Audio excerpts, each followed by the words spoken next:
Welcome to Recovering Addict. I'm LT and I'm an alcoholic addict.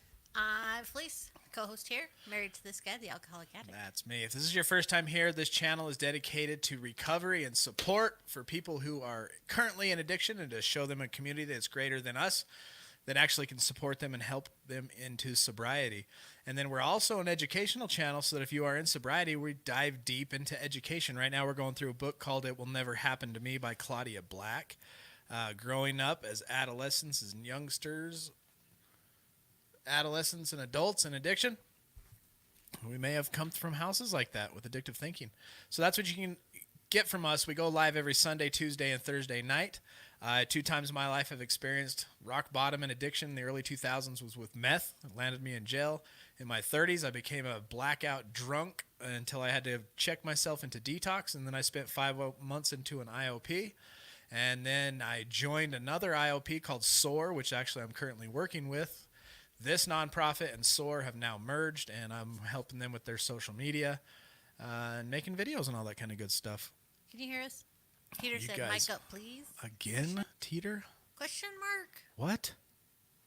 Mic should be fine. Turn your volume up. Should be, is the thing. But just in case, let me double check this setting. Disable audio processing. Yeah, no, we should be good. Can everybody else give me a microphone check just to let us know how we're doing? But tonight we got a pretty good show. We got some pretty good questions over here in the Discord. And hey, Murd, what's going on? Long time no see, brother. Murd. Glad you're here. Hope you're doing well. Hope everything's good, going good for you out there in the East Coast. Staying safe, staying sane, staying sober, all that kind of good stuff. Good seeing you. Forgot what I was saying, but yeah, we got a good show. We're going to go through the Discord question of the day. We're going to read the Kindle. We're going to get into our book.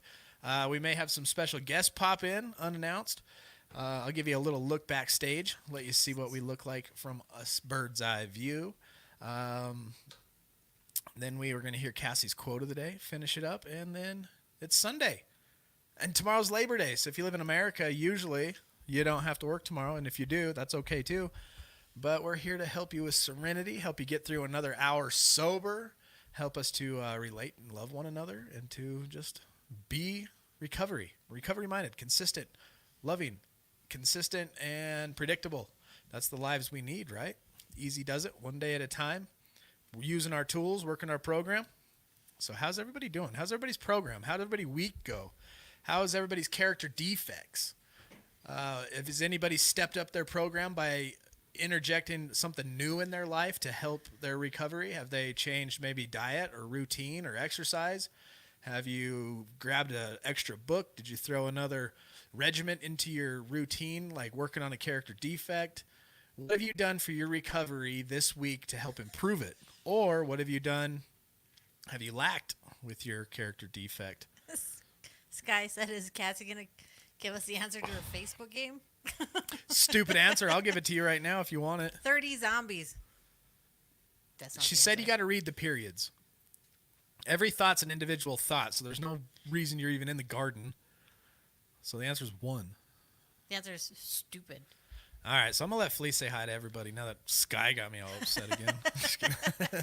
Bringing up bad memories and resentment, Sky. I'm going to let her say hi and let you all look backstage, too. Oh, what? Way up there.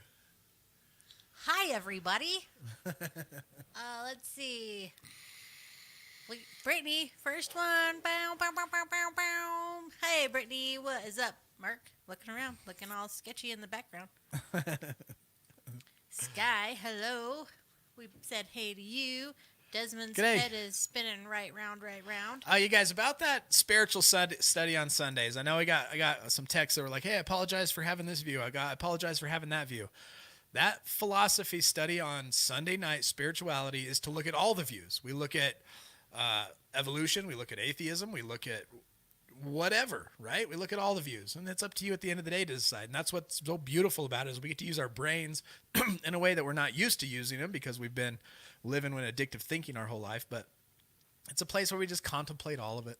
At the end of the day, when you're alone in your own thoughts, is when you decide what you liked. Yeah. Hey, Mr. Teeter. Teeter. Teeter, Pumpkin Eater, Tiara Barnes, what is up? Hey, Tiara, what's going on? Teeter's head is also spinning. Hello, Jeanette. Good to Jeanette, see ya. what's CF. going on? Hey, Hey, CF, are you new to the show? CF. I swear I've seen that before. If you are new to But the not show, let us often. know a little bit about you so we can say hi. If you got a sobriety date, drop it in there. If you need support, any way that we can help you, please let us know. We got moderators, and we got moderators in our Discord and our live or in our private Facebook group, which Felice will be posting in the link here shortly. Jump in and join us if you want to dive into recovery. Melissa, hello. Hey, Melissa. Hello, hello, hello. We got a Facebook user in the house. All right. Venicia. Valencia, she was in one of our recovery meetings. Oh, very cool. Hello, Petey. Christine. Hey, Petey. Norman. Hello, Erlene. And Bird said it's real hot where he's at. Ugh, I hate the heat. Cherie, there's my sister from Australia. What's up, Sheree? Good to see you again. And beautiful Erin. Hey, Hello. Brad. Hey, What's up, sister? Misty. Misty, Yep, what's up? It's hot. Dude, I hate the heat. It's been hot here. We're like 97 degrees like the last month. I hate What it. is up, Bobby? Hey, what's up? Bobby? How you doing, Eric? Enoch? Enoch. I think that's about Danielle. Danielle Hello. Kobe in the house. Bob says, I've been digging in deep with the new inventory, also working yet another fourth step. Very Ooh, very good. intense. Awesome, brother. It's like Working your circus program. fire. Good evening, Ken. Hey, Hey, Adrian. Adrian. Love seeing ya. Happy Sunday. All right. I am currently reading the rules of engagement for overcoming your past, breaking free from guilt, rejection, abuse, and betrayal. Dang, that sounds like a good book. Nice. Nicole That is working your program. Swanson. Samsonite. Oh, cool. First live one. Yeah, I recognize you. That's cool. I'm glad you got to join us. 104 in Cali. Oh, that's right. Merd's in Cali. Why did I say out east? What an idiot. I forgot about that. Really? Kelly? Dang. Yeah, 104. No thanks. I'm leaving. 78. That's perfect. I like 78 or like if I'm Yeah. swimming 90. I'm 68. Give me 68 degree weather. I'm happy. Scorching hot. Share squad. Woo! Yeah, Share us out. squad. Yeah, share it out. Thank you Did very all- much. Did Antoine, do you still exist? I haven't seen him either. What's your address? I have not seen Antoine for a while. Me neither. Not since he won the share squad. Yeah, he won some share squad stuff, and we haven't heard from him, so that's okay. Hey, Jenny. Jenny, how you doing? All right, let's get into our 24-hour a day. Where did I put it? We got our things all moved around. There it is. So there we go. Kindle's 24-hour a day for September 6th. This is the AA thought of the day out of the 24-hour a day. It says another of the mottos of AA is live and let live. This, of course, means tolerance of people who think differently than we do. Whether they are in AA or outside of AA, we can't afford the luxury of being intolerant or critical of other people. Can I get an amen? Amen. We do not try to impose our wills on those who differ from us. We are not holier than thou. We do not have all the answers. We are not better than other good people. We're not. We live the best we can, and we allow others to do likewise. We don't work their program. You don't work my program. We just offer the best, right? It's up to us at the end of the day to be honest. Are we using? We don't need to go beat somebody down. Hey, I think you're using. Are you lying to me? No, it's up to them. We give them good advice. Hey, we'll help you out, and I think that thinking's wrong when the time's right. But we're not out to just criticize people. We're here to love, accept, tolerate other people. And our meditation of the day. And this life is eternal, that we may know thee, the only true God. Learning to know God as best you can draws the eternal life nearer to you. Freed from some of their limitations of humanity, you can grow in the things that are eternal. You can strive for what is real and of eternal value. The more you try to live in the consciousness of the unseen world, the gentler will be your passing into when the time comes for you to go. This life on earth should be largely a preparation for the eternal life to come. And our prayer of the day. I pray that we may live each day as though it were my last. I pray that I may live my life as though it were everlasting. Everlasting to everlasting. Yeah, I like it. way over there. Whoa. Oh, there you go. Right. And welcome, John V. is in John the house. V in the house. Hump. Is Big Hump in the house? There he Big is. Hump is here. What And a- NYC 999. All right. New York City 999. Great podcast, New York City Hell's Kitchen. Nice. Awesome. Welcome to the show. Let us know about yourself. Drop that sobriety date or what it is in recovery and how you came across this. That would be awesome, brother or sister. Yeah, let us know. Big hump in the house. I'm glad you're here, brother. And Murd, I'm really glad you're here. I haven't seen you for a while. I've been thinking about you. House Fire, and I appreciate you guys so much. Need NA support. The addiction pulls at me. Oh, man, Nicole. We recover better together. You see that? That's why we're here. That's why we do this. You guys help my recovery. You keep me accountable, and it keeps me moving and keeps my mind in a recovery mode all day. So I thank you for being here. And that reminds me of what we talked about at your AA meeting the other day about when addiction starts pulling at you and then you go and you out and you serve people and they get you out of your own head. Maybe you could try that. Yeah. Go out and serve and help people get out of your own head, maybe. All right, let's address. You're welcome, brother. No problem. Yeah, I'm doing well. Good. That's good to hear. Hey, John Stokes. Thank you very much. Is it His name's Juan? almost Juan. Yeah, correct me It's on how not, to say though. your name. Jan? I want to say John. I suck at reading, man. I'm sorry. It's definitely not Juan. But I want to say Juan. I'm glad you're here, Stokes. I don't want to We ruined say your name wrong. I already did. So I'm just going to call you Stokes if that's okay. But anyway, let me get to this real quick because I'm so proud of these things that I got to do it.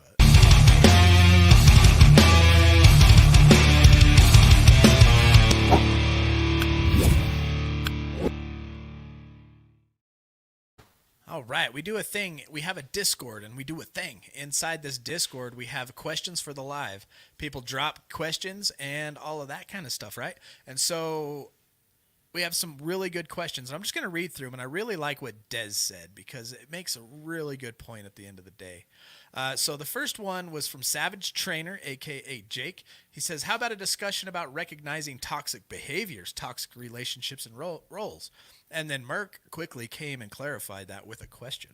He says, when do we know or what are the signs of being in a toxic relationship? So I found 35 different signs that you might be in a toxic relationship, and we're going to get through those. Des said, let's do that real quick. Here's some 35 signs that you're in a toxic relationship. It's all taken, no give, right? Any relationship which you experience withdrawals of energy without deposit will leave you in the negative. Relationships are a two-way street, right? You got to have good and good. It's a give-give. If you're feeling drained, instead of feeling happy and productive, you're always mentally or emotionally or even physically drained. It's time to maybe reevaluate that. Lack of trust. This one's a huge one. If you can't trust the person you're with, that's the time to check it out. A relationship without trust is like car without gas. You can stay in all you want, but you ain't going nowhere. And then a hostile atmosphere, of course. Consistent anger is a sure sign of an unhealthy relationship, and you should never be around hostility because it makes you feel unsafe. There's another sign. Number 5 is occupied with imbalance. It's all one-sided relationship, and it can't ever run smoothly. What about consistent judgment? In a judgmental relationship, criticism is not intended to helpful, but rather to belittle. I mean, there's constructive criticism, right? We should constructively criticize each other. That's what we do in recovery. That's how we can be honest with each other. We can come up and say, hey, brother, I think your thinking's a little bit off when you're having a discussion about recovery and stuff. But if I'm just judging you to belittle you, that's toxic. Persistent unreliability. This one's huge for me. I'm an on-time kind of guy. I have to I'm Johnny on the spot, to tell you the truth. I'm either 5 to 10 minutes early. Sometimes my anxiety makes me 20 minutes early, but that's just the way I am. So persistent unreliability, mutual reliability is important to build trust and is at the end of the core of a good... Hey, you guys want to see what it looks like when somebody's driving down the road and working under the hood of your car? Oh, yeah, see right there. Yep. Go ahead and stand up. Come this way a little bit. Go a little more. There he is. Hi, Jake. Basically, we're driving down the road right now, 75 miles an hour. The hood's open, and Jake's in the freaking engine working on it. Oh, man. How about nonstop narcissism? If the other party's interest in the relationship is really just a reflection of him or herself, it's impossible to achieve any kind of balance. And that just goes with good conversation. I've been reading a book about conversation with people, and I catch myself doing it a lot because a lot of exciting new things are going on right now in my life, and all I want to do is talk about me because I'm a narcissist, and I have to like stop myself mid conversation and like, look, this conversation isn't a healthy one if all we're going to do is talk about me. So I start asking questions about the other person. Great example of this is Mr. Rogers. If you haven't seen Mr. Rogers' movie, people are always trying to ask him questions, and he would just flip it around and only want to know about them. And if we both are doing that in a conversation, healthy. Is your relationship loaded with negative energy? It's almost impossible for anything positive to come out of a relationship filled with negativity. Lack of communication, continuous disrespect, mutual avoidance. If you spend your time avoiding each other, that tells you something you need to know. How about insufficient support? You cannot turn to each other. Is there a reason to be in a relationship if you can't turn to each other when times are sad and dark and heavy and can't talk, right? Ceaseless control issues. If one person is in control or consistent tug of war is going on, you're probably spending too much energy in a negative relationship, right? What about never-ending drama? My ex was a freaking never-ending drama.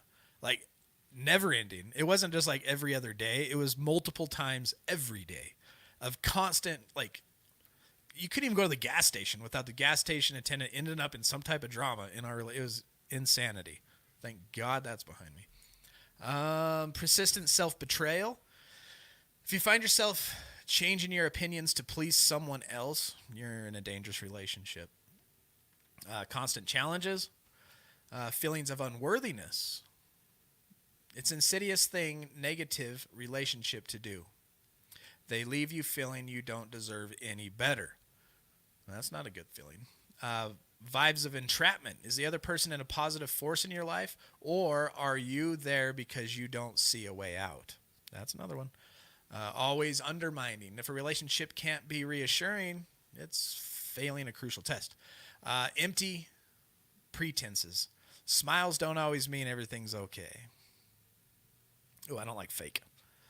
Empty pretenses just means fake to me.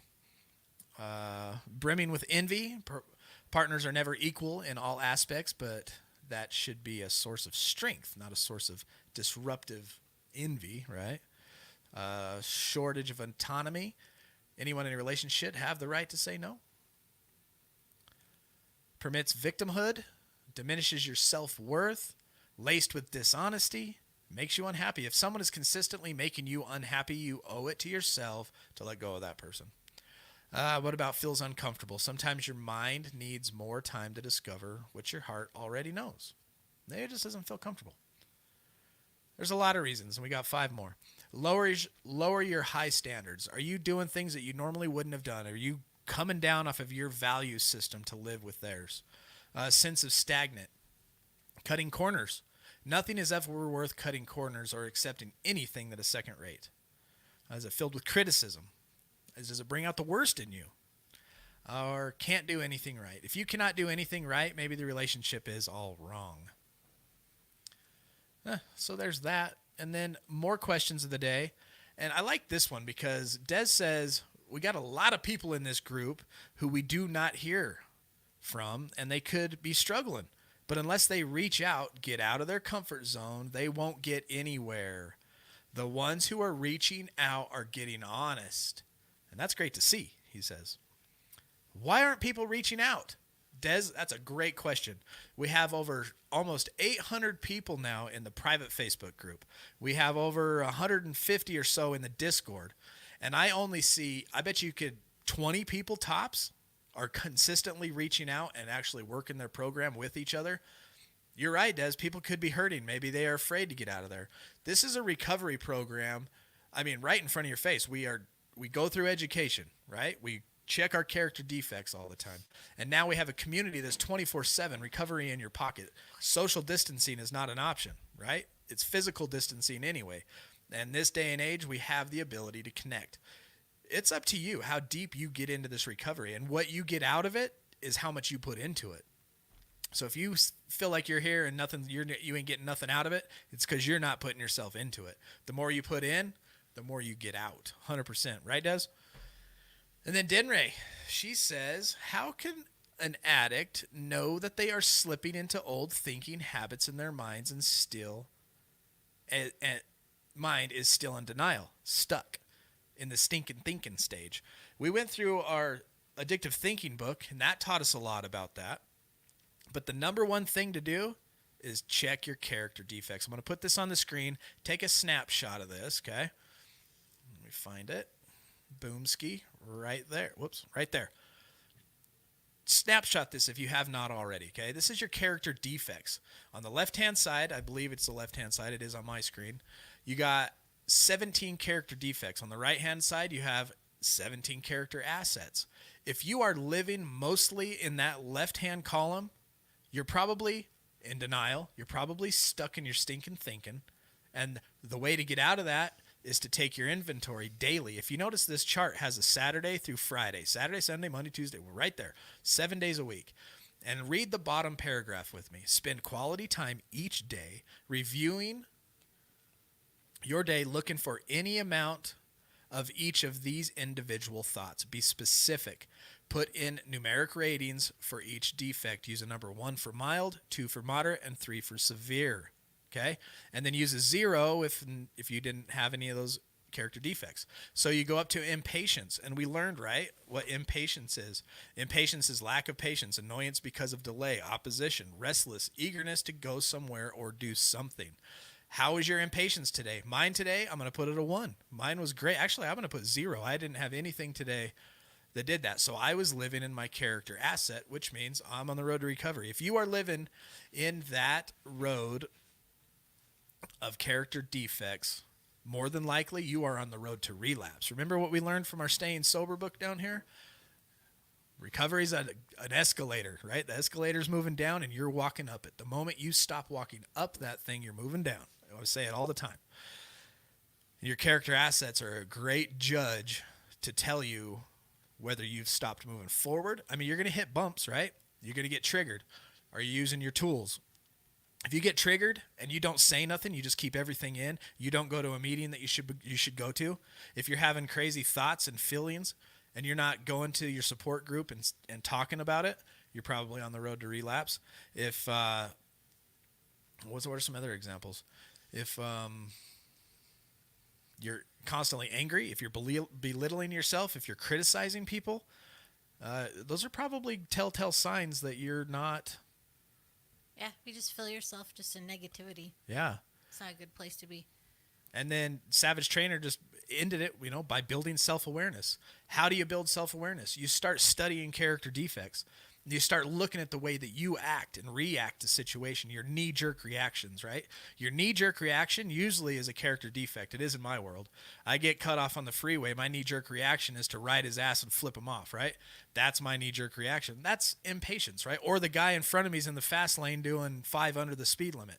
I'm over there honking. I'm putting myself in a dangerous situation on the freeway with my kids in the car, and then I'm getting pissed off. That's my self-importance. I'm so important that this guy in front of me, is holding me up from what I need. It's just all about character defects. Start getting into it. Start understanding yourself. Like Savage Trainer said, building self-awareness. That's key. Did you say isolating? Isolating's huge. Yeah, if you're isolating, if you got problems, I just don't, when my mind goes racing about this stuff, I just don't like to talk about it. Well, tough. You're in recovery now, okay? Step out of your comfort zone and come and start talking about it. That's when recovery happens. When you remember what we learned in this book right here? And I read this all the time. I swear to God, I read this once a week. It feels like it anyway. Where is it? Right there. If you're feeling these types of things and you're isolating yourself, remember this, okay? You need to verbalize. You need to start talking to people who are not going to accuse, criticize, or minimize. You need to talk about what you are experiencing. It's going to help you look at your situation more realistically. We have imaginations that run wild. If you don't believe me, your imagination runs wild, shoot me a text, and I'm not going to respond for a day. And just let you think of the reasons why I didn't respond. It usually goes negative, and you start downgrading yourself, right? But really, I could have just been sleeping the whole day. And so when you say it out loud with a group of people or just one-on-one to somebody you trust, it helps you look at your situation more realistically. It's going to help you bring internal symptoms to your conscious awareness. And it's going to give you support when you need others to rely on. We need each other to rely on. Sometimes we need to hear, right? Sometimes we need to speak and then listen. And sometimes we just need to hear. And then vent. You need to express as much as you can about what you're thinking and feeling, even if it seems irrational or unfounded. And that's the cool part, is you might go, oh, it's not that big of a deal. This isn't that big of a problem. That's when you need to start talking to people who are not going to accuse, criticize, and my favorite part, minimize. If it's hurting your heart, it's hurting your heart. Talk about it. We're not going to minimize it. And you shouldn't minimize it either. So yeah, Stacy Love. Hi, Stacy. Hey, Stacy. She's new to the channel. My husband's an addict. Just started the shots for it. Nice. How does the trust come back?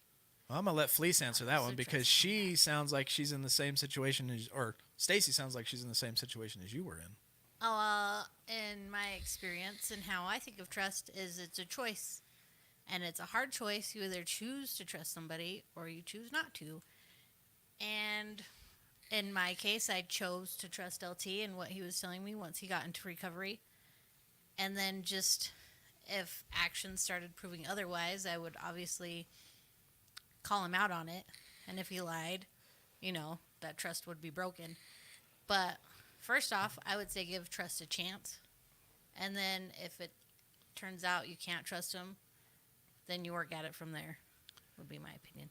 But to dwell on just him, like I couldn't sit here and just dwell and think he's lying to me. He's going to do this. He's going to do this. That's the co-addiction.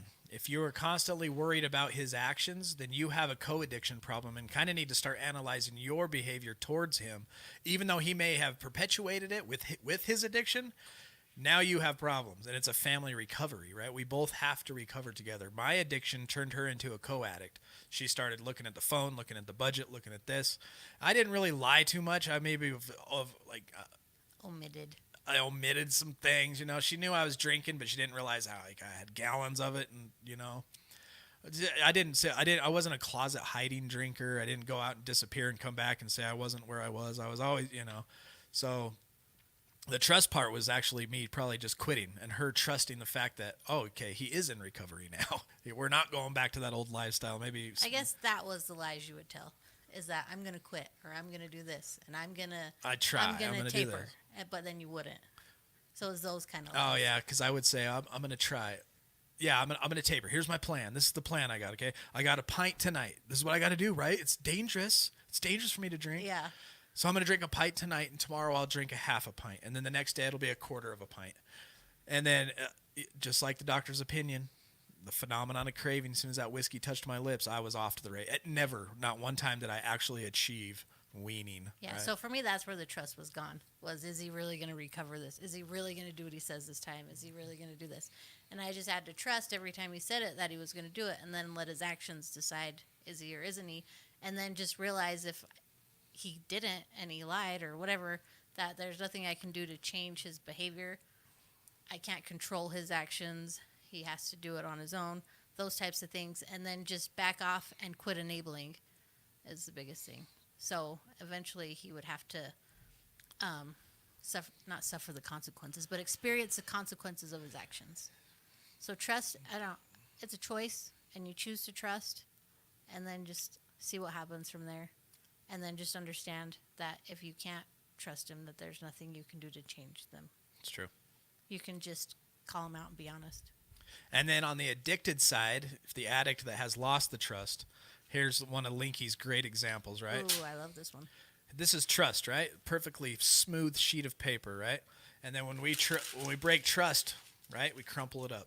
And now we're trying to gain our trust back. We're trying to get this piece of paper back to smooth, right? We may get it back to nice and square, but no matter what I do to this thing, I can rub it. I could probably put an iron on it, and even then, even like I put a little rip in it, see?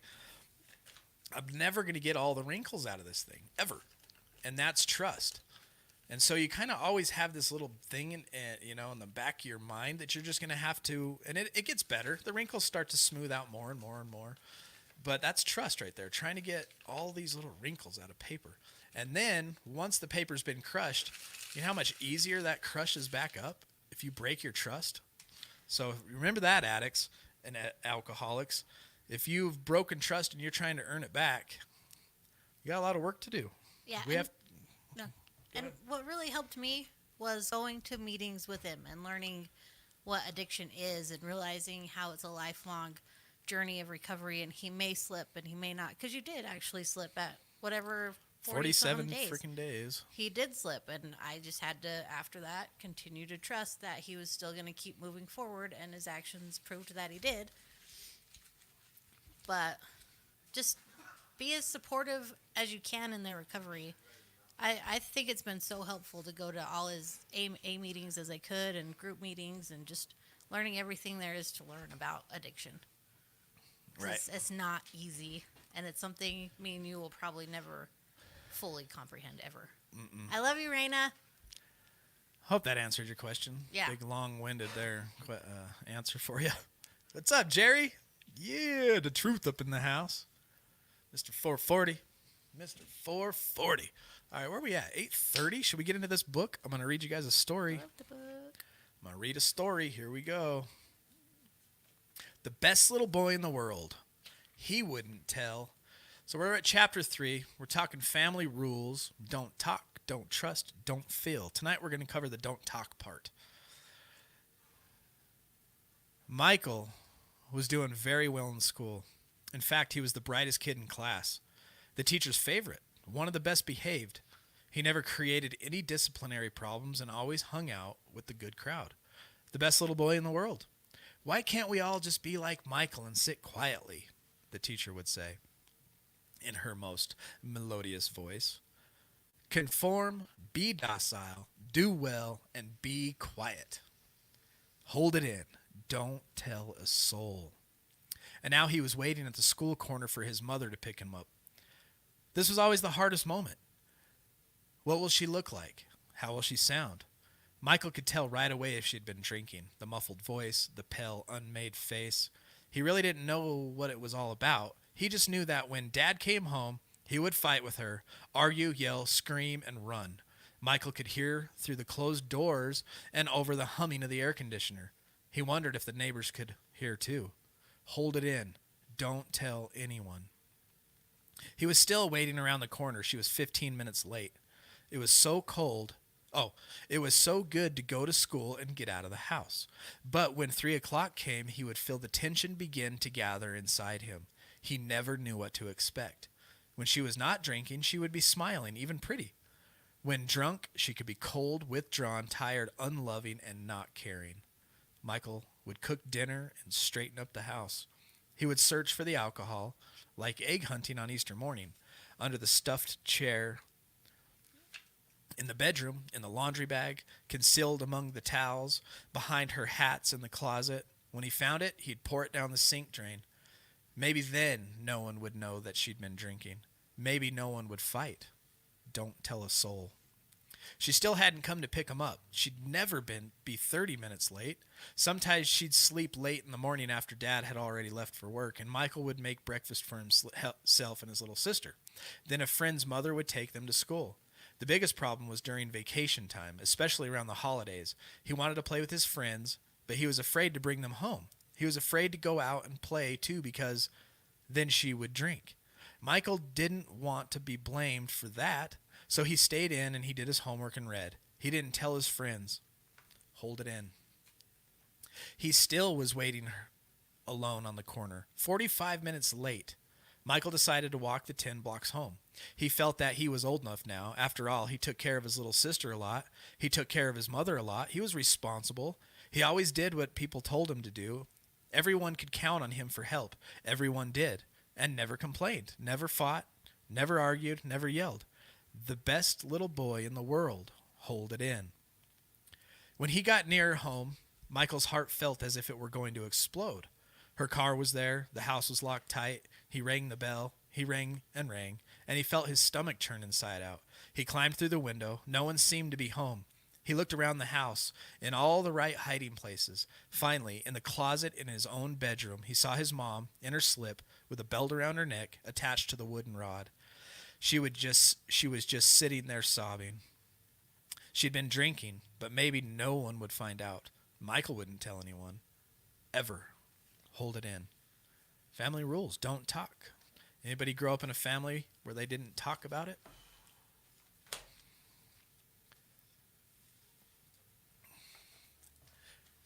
Thank you, Michelle. You have a beautiful wife, and I love what you said about trust. It really opened my mind with the issues of being nervous to date again after 2.5 years in recovery. Solo. Good job. I've been in so many toxic relationships. It's a scary thing to step out into the dating. Yeah, I'm not stepping out there. That's scary. Yeah. Oh yeah. I mean, that'd be weird. My doctor said the other day that alcohol is the worst because it's everywhere. 100%. Yeah. Yeah, it's the only drug, you can call it a drug, it's the only drug you have to justify why you don't take it. You don't drink, you walk into your work, right? You just meet some people. Hey, we're going out for some drinks. No, I don't drink. You don't drink? What? Yeah, I don't drink because, and with me, it's because you don't have enough alcohol in the house and you don't have insurance to cover what I'm going to do after I drink.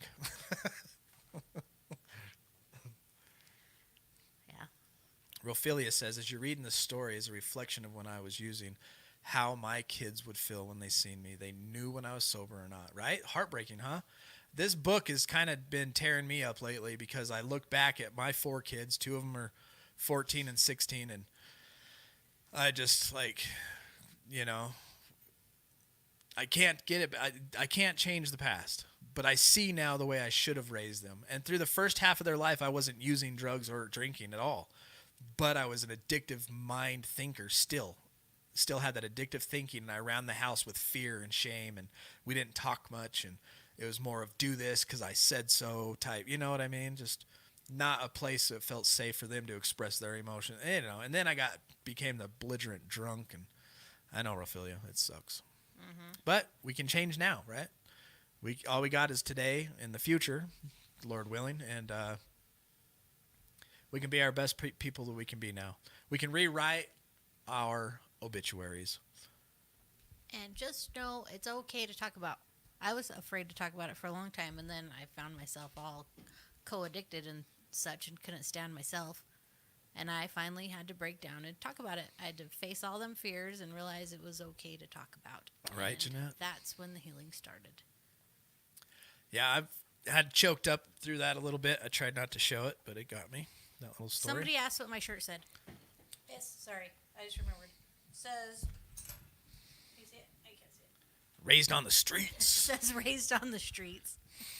It's Sesame Street. So there's thousands of children that have been raised like this kid Michael we just talked about, right? They've been raised at home where at least one parent's addicted to drugs or alcohol. And like Michael, these children appear to suffer no parent ill effects. At school, they look good. You remember last week, or whatever day it was, Thursday, we talked about the 4 types of kids that come out of addictive relationships. You got the good kid, right? The responsible one, the one that takes care of the rest of the family, helps mom when she's passed out in her puke, and they're getting dinner ready. They're making sure all the other siblings, they're the responsible kid. Then you got the second kid down, usually, is the, what the heck is the name of it? Let me recap real quick, y'all, because this is kind of where this is the adjuster, the one that's just kind of, whoa, I'll adjust to that. Oh, okay, that's the way we're living today. Don't really make plans for the future more than just now because, oh, crap, look at that's the way it is now. I'm going to hide in my room for this one. And they just kind of adjust. They seem selfish because they're just surviving in this type of environment. And then you got the placater, the one that's really attached to the emotions of everybody and is trying to fix it. Oh, mom's sad. And maybe it's because of me, maybe, but I'm going to try to change the way I am because I'll bet dad thinks she's sad because of the way I am. So I'm going to change the way I am to make her feel better. And they seem very selfless. They're always worried about other people. And then you got the 4th kind, which is me, the one that acted out, the one that ends up in the system in juvie, and the one that goes to jail, and the one that just obvious F's in school. And those are the kids out of the 4, the ones that act out are the ones that get all the attention. We're talking about the 3 that are, there's more of them actually that grow up. And they look good on the outside, and so people don't really. There's no red flags. Like this kid's living and being raised in an unhealthy environment, which is going to affect him later in life. And that's kind of the story we read here with Michael. He looked good, but he's terrified inside, right? And these kids grow up, and by the ages of 17, 18, and 19, they move out just like any normal other kids. And when they do venture on their own, they face tasks of making decisions about their careers and their lifestyles and their friends and whom they're going to live with, and possibly whether or not to enter a branch of the military. They're making normal life decisions at the age of 19. They stay home during these periods. These children, along with thousands of other young people, are beginning to make some of the most important decisions in their lives and then spend years implementing those choices. Typically, it will take the next 6 to 8 years to implement and follow through on some of these career and family decisions, right? And so 17, 18, 19, kids are looking at like, get out of here, fly. It's bugging me too. And they're just, they're raised in this house. They're raised adjusting to the environment or being the responsible kid. They look good on the outside from their teachers. Teachers even say, hey, why don't you guys be like that kid? And then they turn 16, 17, 18. They're starting to make decisions about their life, and they're making these decisions. But during this time, these young adults are focusing on things that are external. They're not really looking at things inside their house. It's not normal at a time when they sit back and contemplate how good or poor their past was, right? They recognize that they grew up in addiction, and they breathe the sighs of relief and pat themselves on the back just for having survived.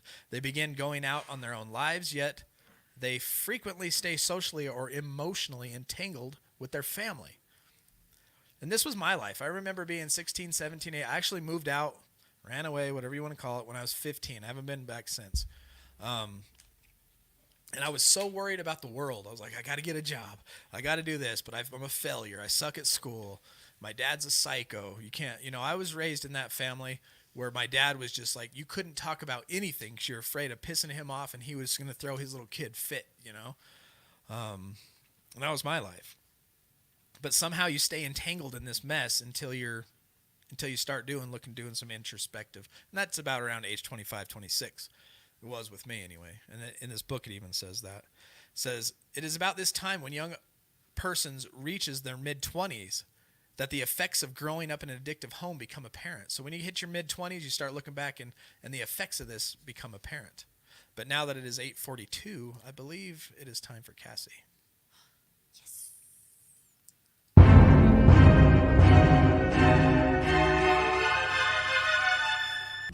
Hello, hello, hello, my recovering addict family. I'm here, that motivational quote on Recovering Addicts. The sun himself is weak when he first rises and gathers strength and courage as the day goes on. That one was anonymous. Ooh la la. And as always, you guys know what to do. Let's bring it together and continue to spread that love.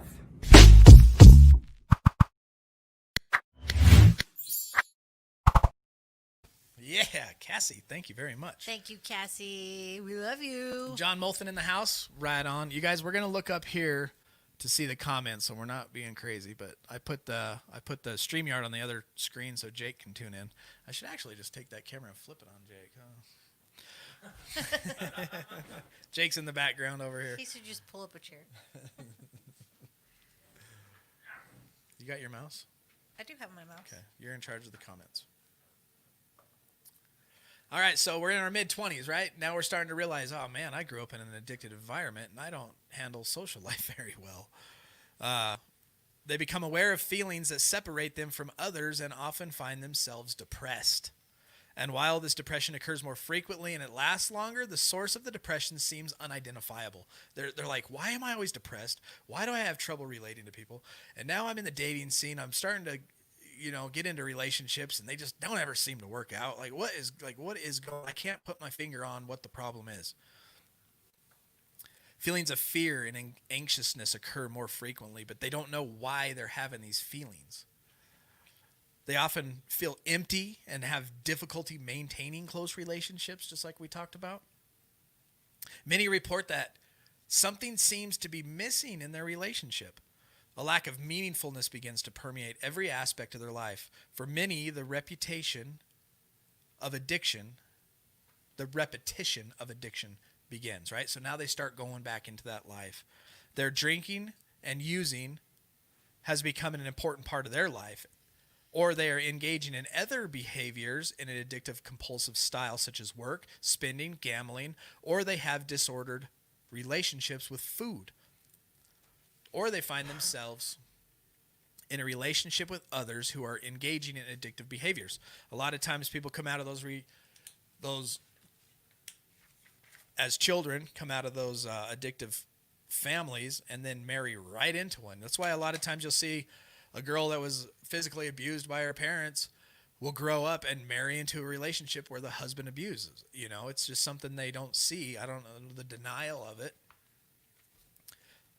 But they will often end up in relationships with others who are engaging in addictive behaviors. Should any of these be occurring, their rationalization and defending is blocking the ability to see this as a problem.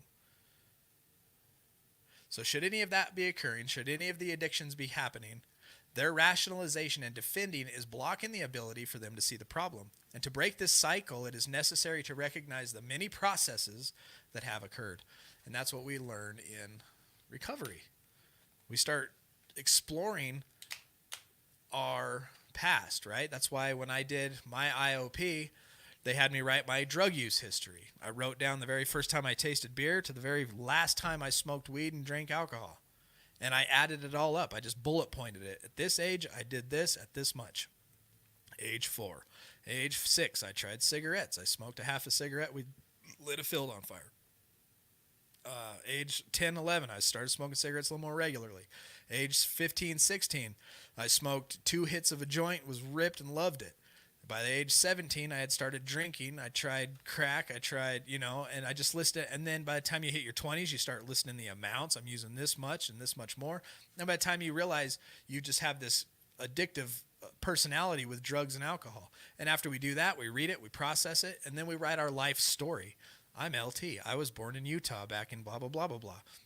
And you write out your whole life story by hand. Write it down. And then you go and tell it to somebody you trust. And then you start understanding a process in these things. And that's how you break the cycle, right? You break that cycle by getting it out there and talking to people who understand the psychology of addictive thinking. You get yourself into a program. You get yourself a sponsor who's got years under their belt who have been through it. And you just start getting into a recovery community because that's why we're all here. All of us. Yes, we got a proud member, grateful member of Al-Anon here, Noelle Lee. Oh, cool. Glad you're here. Oh, nice. You probably know Jake. Jake, you should probably say hi. You probably know that person. I'm going to put the camera on Jake. How do I know that person? Everybody at Al-Anon knows each other. Not the Alano. He's in an Alano club. No, Al-Anon. Oh, here's your hairy friend, Merc. Merc's been waiting for you. Oh, has he? What did he say? He said, "Do it." Something about you being hairy. Let's see the hairy beast. That's what he said. Let's see the hairy beast. Right. Quit. Oh, I was trying to find it. Ah. There he is. Yes, it is. You're welcome. Right there. All right, Jake, you got the floor. What's going on, buddy? Oh, yeah. Watch this. It'll disappear from my world to his world. What? Movie magic. That's cool. My mind is blown. It's bloated. He does exist. I do. I'm an interdimensional being. Like Bigfoot. John said that's all great advice. Thank you. So, John, he said it was right. Big hump. Says, I hope I'm using this platform to properly navigate needs and reach like minds. It's not exclusively at all. Dude, Big Hump, I know you are because Dez is like always like, yeah, Big Hump. He's just watching you improve step by step, especially when you first started, you like peeked your hand out of the digital bushes. You're like, hi. And all of a sudden now you're just like posting awesome pictures and you're doing the thing. You're inspiring people is what you're doing. And Is he talking about the Discord? Yeah. Yeah. Well, the Discord private Facebook group and this chat is all part of the community. Yeah, I'll tripped out Merc with that movie magic. We got the school podcast over there. Bob says, I have identified some new of the origins of my dysfunction. Certain episodes that were turning points when I was a boy. I take inventory in the morning with my coffee. Good job. That's how you do it, Bob. And it's getting honest, even when it's hard. And like the beginning of this book, as we go through this, I don't know if it's wrenching at your guys' hearts, but it's been wrenching at mine a few times in this thing. And when it does, reach out to your sponsor and let them know how you feel. If it brings up a certain memory that you're having a tough time with, write it down. After this show's over and we click off of here and you have felt some emotional trauma from your past, write it out and then call your sponsor and say, hey, can I just talk to you about something? I just got an emotion that I think we need to process. Or get on the Discord and we'll jump into the voice chat. I've had to talk in group after reading this book here in my IOP that I'm at, here at SOAR. We do group 4 nights, 4 days a week. And I've had to come out and say, hey, this is the way I'm feeling about some things. And it's, this book's bringing up memories. So I just encourage you to do the same. Yeah, like that story really hit me hard too, though, about the Michael, because I don't know, I remember when I was a kid that my sisters did really good in school, and it wasn't always turbulent, but like the kid that is quiet at school, like to be invisible is to be safe. And so it's like he developed that survival mechanism because school became his sanctuary. Yeah. And it's, I don't know, that just listening to that, it was really rough, because then there's the responsible kid that takes care of mom when she's in her puke, and I don't know, some of the stuff that I've been becoming aware of lately is just really speaking to those roles, and like don't talk. And then it's also dealing with the other side of that, because I had a child who did talk for the safety and security of his family, and now he's shunned and going through a lot. So like it's a big deal, and that's why I would try to post relevant questions. Yeah, and I think it's awesome that you're in recovery now, and still while their minds are malleable, and we can correct the things, you know what I'm saying? Yeah, absolutely, because I know that I played a part, I played my part. Dad would disappear, Dad would relapse and disappear for a few days, but and that's what I'm working on changing. I want to see that. I want to see that Biggs come out of the bushes more, though. Big Hump. We gotta have Big Hump on the show. That's your goal. Come on, Hump. There's your goal, Big Hump, is to get out of your comfort zone, and if it takes a year and a half from now to get on the show one day, maybe 2 years from now, or maybe tomorrow. It's up to you. Come on with it. What'd Jeanette say?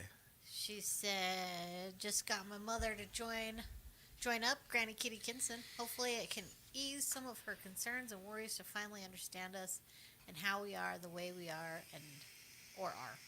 She was tired, though, so she missed tonight's show. Hopefully she will join soon to start recovering herself. I seen that your mom joined. That's amazing. I'm glad she did. Yeah, that's way cool. And the best way is if you have a loved one in addiction and you don't understand addiction, and I remember this like it was yesterday, because I know for 100% Fleece had no idea what addiction was, because when I was trying to quit smoking back in 2008, she said to me, "It's easy. You just don't put the cigarette in your mouth. You just don't put it in your mouth." And it's like, that's logically, yeah, that's right, But addiction is just so much more than that. Jake just had little moments of Tourette's. I did a lot of research on addiction before I actually went and got help. It was like I needed permission to get help myself. But I did probably 3 years of research on addiction just to try and understand, figure out what I needed to do. Harm's done to me, along with resistance, fear, sex, etc. Yeah, I see how I reached a pivotal point in life. Good job, Bob. You're inspirational too. And absolutely, get out of your comfort zone when you do. That's when you feel the difference. Yeah. It's good to get out of your comfort zone. Not the flies. These are different flies. Oh, yeah, these are different ones. These are legit stupid flies. Yeah, Not creepy flies. I'm struggling a lot, and I'm going to start the steps. And I am going. Yeah, you said that, Sky. I'm so glad. I think you really should, and I think you should give us updates every Saturday in recovery, and jump into the Discord. And I'd love to sit and listen to you. You know, when you got things to say about it in the voice chat. If you ever get an opportunity, just hit us up. Say, hey, let's talk some steps. That's a good idea. I should start a voice chat that's called Let's Talk About the Steps. And anybody feels like, hey, it's time to talk about these steps, let's jump in there together, man. have I been missing Sky on the Discord lately? I haven't seen her in there for a minute. On the hammer. Thank you, Jake, on the hammer. I want one. Reach out, Sky. You're struggling. Reach out. Like, we're all here. Yeah, 100%. Adrian said, so how would you go about doing this then? Doing what? Specify. We probably missed it. They are super flies. They're drunk flies. How would we go about doing this then? Yeah, a little bit more specification on that, please. Doing what? Oh, she's talking. Are you talking to somebody else? Maybe she's talking to somebody else. Nicole's going to start her steps too. Sweet. Positive, working the program. Oh, Sky was there chatting it up. I guess we were busy. Yeah, she's in there. We love you, Sky. You know that. All right, I'm going to get the kids. Kids time. They're downstairs with Cameron. Oh, they're downstairs. It's grown.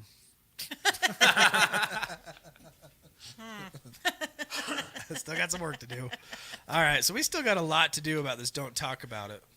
The family doesn't talk about the real issues, right? Mom drinking again. Dad didn't come home last night. I had to walk home from school because Mom passed out at home and forgot to come and get me. Dad was drunk at the ball game. Some say it's a rule. I believe for most addictive family, it has become law. As one 9-year-old daughter said, when you have a rule in your house for so long to not talk about dad's drinking, it's really hard to talk about now, even when he's sober. So if you grew up in this household about don't talk, right? Don't talk, don't talk, don't talk. We don't talk about family problems. Family problems stay in the house. And even when it's in the house, we don't talk about it to each other either. Everybody's just swallowing their feelings. And now we're in recovery, and now we got to talk about it? Yeah, that's going to be easy, right? Just it's a battle. I just hope I did okay. I made sure the boys always had somewhere to go Yeah, talk. luckily Fleece was there because she's probably got a better emotional relationship with the kids than I do. We did have a lot of conversations. Me and Millie are probably the ones that cried together the most, though. She was stuck in the hospital with me. We'd just cry and hold each other. Oh, yeah.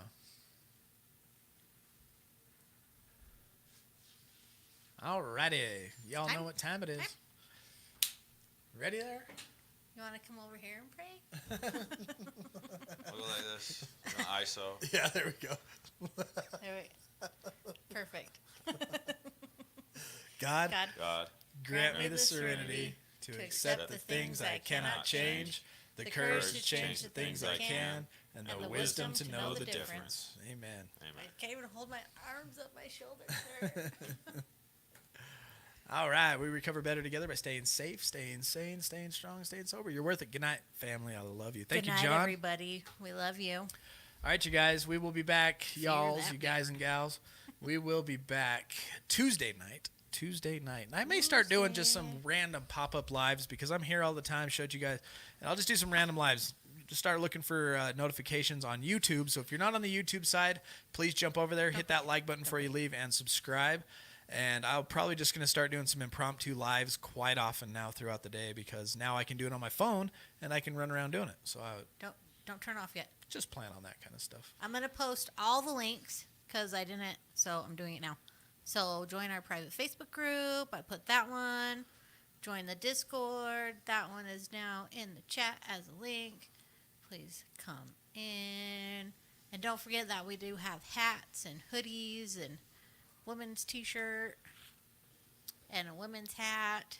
They're all loaded on the website, ready for y'all. Anybody that does order a shirt, hoodie, hat, whatever, you guys get a free hour Zoom meeting with just Felice and I. And it's free because we love you. We'd probably just do it anyway. I mean, if you guys really need one, just let us know. Yeah. But if you order a hat, you get one too. And you get a bookmark. And a bookmark. Don't forget about the Merkalicious. I think y'all probably have one by now. Dang near. All right, y'all. We will be back Tuesday, and please better hurry because I'm ending this. I got one more. Boom. All right, so until Tuesday, do not put yourself in a high-risk situation. Stay strong, work your program, and remember, we recover better together.